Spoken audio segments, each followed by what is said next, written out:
আজ উত্তরাঞ্চলে নির্বাচনী সফরে যাচ্ছেন বিএনপি চেয়ারম্যান তারেক রহমান। অংশ নেবেন ৩ জেলার জনসভায়। তার আগমন ঘিরে প্রস্তুতি নিতে আরও জানাতে এই মুহূর্তে ঠাকুরগাঁও থেকে যুক্ত হচ্ছেন সহকর্মী সাইফুল রিপন। সাইফুল, তারেক রহমান কখন জনসভায় অংশ নেবেন এবং সেখানকার প্রস্তুতি কেমন দেখছেন জানাবেন।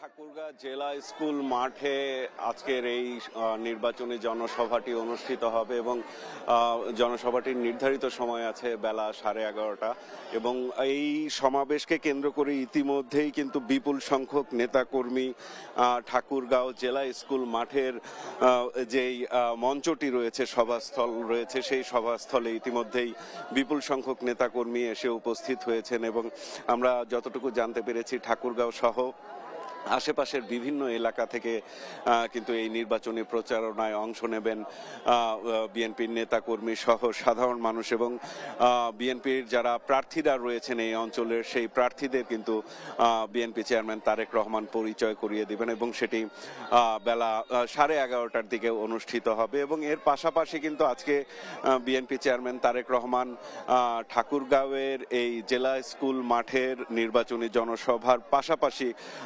নীলফামারী এবং দিনাজপুরের বিরামপুর এলাকাতেও আরো দুটি নির্বাচনী জনসভায় অংশ নেয়ার কথা রয়েছে এবং আগামী 12ই ফেব্রুয়ারি জাতীয় নির্বাচনের যেই তারিখ নির্ধারিত রয়েছে সেই নির্বাচনের দিন জনগণকে কিন্তু ধানের শীষ প্রতীকে ভোট দেওয়ার আহ্বান নিয়েই তিনি মূলত আসছেন এবং এর পাশাপাশি যে দেশের চলমান রাজনৈতিক পরিস্থিতি, সেই চলমান রাজনৈতিক পরিস্থিতি নিয়ে নেতাকর্মীদের নতুন কোনো নির্দেশনা তিনি দেন কিনা সেই বিষয়টি নিয়েও কিন্তু আমরা তার বক্তব্যের পরে জানতে পারবো।